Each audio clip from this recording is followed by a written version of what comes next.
Hi Gemini, kumusta po kayong lahat? So ayan Gemini, tignan natin ganap sa inyo sa next 15 days. Okay, so Gemini, Sun, Moon, Rising, and Venus sign. Ayan, maganda pa rin na alam nyo ang inyong Sun, Moon, Rising, and Venus sign para sa iba pang mensahe. And sa mga interesado naman sa ating private reading, iiwan ko na lang po yung link ng aking Facebook sa atin pong description box below. Okay, tignan natin. Ganap sa inyo sa next 15 days.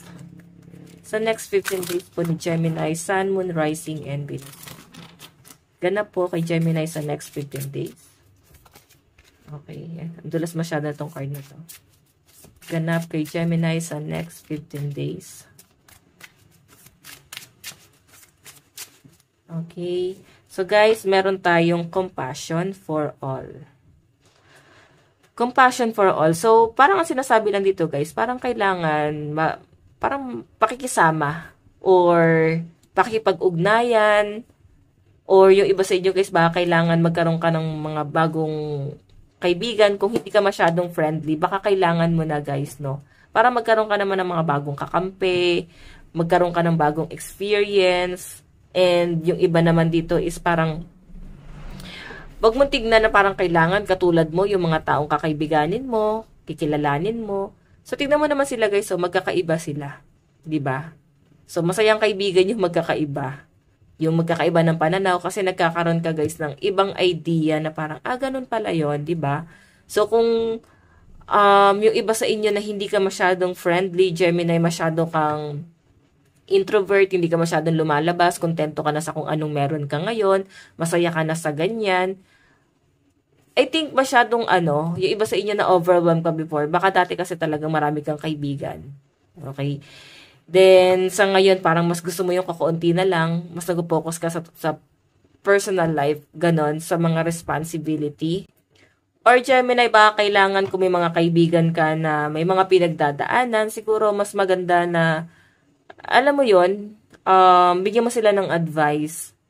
Okay? Nakikita ko sa mga Gemini sa next 15 days nila, parang marami kang marami kang idea, marami kang naring experience, marami ka nang naranasan sa buhay na pwede mo na guys i-share sa ibang tao. Okay, so basahin nga natin. Nakakatuwa lang kasi to. Compassion is the beating heart of all spiritual practices. The peace you seek come from the peace you create. Extend your compassion to all beings. Today includes yourself, everyone beneath. When you are kind, may all being be happy and free. Diba? So, siguro piliin mo yung kung saan ka mas maging payapa. Okay? Huwag ka lang magkulong sa comfort zone. So, yun guys, tingin ako kasi may kumatok. Okay? Compassion for all. So,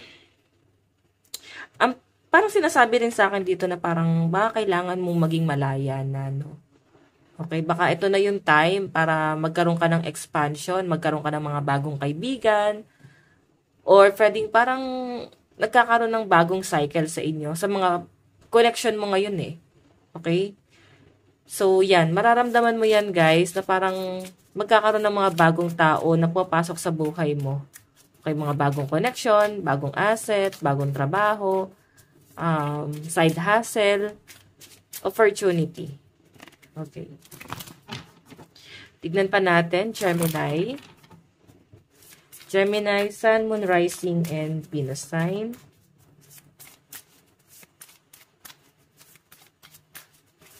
Gemini, Sun, Moon, Rising, and Venus sign. Message sa kanya. Ganap sa kanya sa next 15 days. Kay Gemini. Ganap po kay Gemini sa next 15 days. Spirit guide. Okay, ito daw. Meron tayong wishes fulfilled. Okay, so, ayan, ulitin ko guys, no? Pwedeng meron ka mga minamanifest. Meron kang hinihiling na mangyari sa buhay mo. Kumbaga, sa isip mo, napakayaman mo na, naabot mo na lahat ng pangarap mo. But in reality, hindi mo pa kayang simulan itong mga bagay na to. Ni hakbang wala ko nakikita. Okay? Kung meron man guys, parang hindi pa siya guys consistent. Parang hindi siya guys, ayun nga, hindi consistent, hindi tuloy-tuloy. And sinasabi nga dyan guys, nasa Diyos ang awa, nasa tao ang gawa. So makikita ni universe yan, lahat ng mga sacrifice mo, ibibigay niya yan sa'yo. Once na nakikita niya na parang nagsusumikap ka na makuha yung bagay na gustong-gusto mong para sa buhay mo. Okay? Na nagsusumikap ka na makuha yung mga desire mo. Okay? Ibibigay sa inyo yan guys ni universe once na nakikitaan ka niya ng parang nakikitaan ka niya ng pagsusumikap dito sa bagay na to. Basahin natin guys. Your wishes have been germinating. They're deeply planted in the soil of the loving universe, and fulfillment is here or just around the corner. But faith is required. When we put ourselves out there, it's easy to get deflated. What we want doesn't materialize right away. Have confidence you are more than capable of manifesting your deepest desire. It's all happening, dear one. So, yun na nga guys, no? Parang sasabi na kung anong tinanim mo, siyang magiging bunga. So, kung meron kang pangarap sa buhay, kung talagang yung tinatanim mo is kabutihan or kasamaan, yun din yung magiging bunga niyan, guys. Pero kung ikaw ay may pagsusumikap, inaalagaan mo sa diligyan, inaalagaan mo sa patabayan, maganda ang maibubunga niyan, guys. Makukuha mo yung mga bagay na hinihiling mo para sa sarili mo, okay? Ayan na nga, oh. Kailangan mo, guys, ng confident. Nakukulangan ako sa confident ng mga Gemini na nasasagap ko rito. Parang ito lang yung kulang sa inyo para makuha mo yung mga ninanais mo sa buhay. Okay? Lahat ng mga pinapangarap mo. Tignan natin, Gemini. Okay. Ganap kay Gemini sa kanilang next 15 days. Gemini, ganap sa inyo sa next 15 days. Meron tayong the moon. Unconscious, illusion, intuition, deception. So, yun yung pinapakita sa akin dito. Nawawalan ka kasi ng confident sa kung ano yung pinag-first mo ngayon. Parang feeling mo, gusto ko ba talaga to? Medyo nawawalan ka ng kumpiyansa sa sarili mo na parang hindi mo dapat ito i-force. So, parang ganyan, parang hindi to para sa akin. So, medyo, alam mo, parang gusto mo naman to, pero nadadown ka na parang feeling mo hindi siya applicable para sa inyo. Okay, tignan natin. Parang, ang laki din guys ng responsibility na papasanin mo dito sa bagay na to. So, makaka-feel ka na parang madadown ka talaga. Okay, kaya nga sinasabi rito guys, compassion for all. Baka kailangan mo ng mga bagong connection, magkaroon ng expansion, kailangan mo ng mga bagong kaibigan na magbibigay din sa inyo guys ng idea sa kung ano man din yung pinofurso mo. So, tignan mo, magkakaiba yung mga animals dito. Diba? Kung makikinig ka sa iba't ibang opinion, meron ka ma-absorb, no? Hindi yung parang kung ano lang yung gusto mong marinig. Dapat iba-iba yung opinion. Tignan natin. Gemini. Meron tayong 7 of Cups, opportunities, fantasy, illusion, and decision. So, ito guys na nakikita ko, responsibility to Kumbaga, hindi pa dumarating yung sahod mo. Ngayong next 15 days, hindi pa dumarating yung sahod mo, pero nakikita mo na yung pera mo, nakalaan na sa mga bayarin, sa mga obligasyon.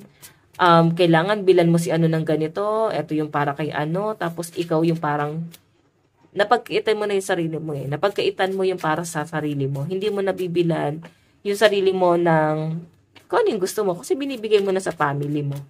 Okay? Nakikita ko rin sa mga Gemini na ang daming opportunity paparating sa inyo. Yun nga lang, sa dami ng opportunity, mga overwhelmed ka. Kung ano ba dito yung kailangan nyo, guys? Kung ano ba yung kailangan yung parang sunggaban. Okay? Kasi tignan mo, the moon.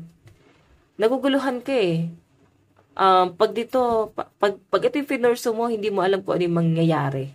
Okay? Trauma yung nakikita ko sa inyo. Mahirap talaga guys makisama, lalo na pag employee. Ganun din naman guys kahit pag nagbi-business. Okay, kailangan marunong lang din talaga guys makisama, makibagay. Ayan, tignan pa natin. Gemini. Meron tayong the Chariot. So, ito guys yung opportunity. Puro opportunity yung nakikita ko paparating sa inyo sa next 15 days. And yun nga guys, dahil nga tuloy-tuloy siya guys, may mga bagay na pwedeng hindi mo guys makokontrol. Medyo magiging impulsive ka. Ayan. Distraction sa inyo guys yun Yung pabago-bago na mga desisyon mo sa buhay. And direction, control, willpower, and confidence.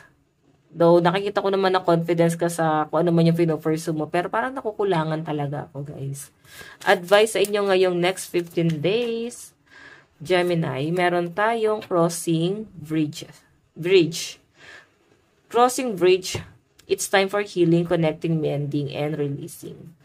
Okay, so parang sinasabi lang naman dito, guys, na parang pag ito kasi yung nakikita ko, guys, na card, parang kailangan nyo mag-manifest. Though, ito rin naman yung sinabi dito sa card, no?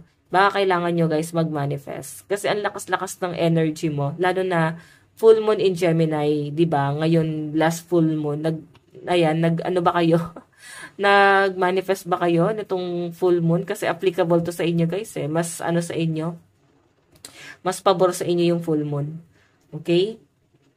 Pwede pa naman siya, guys. Meron pa rin naman yan, guys, konti. Pwede pa rin kayo, guys, mag-manifest.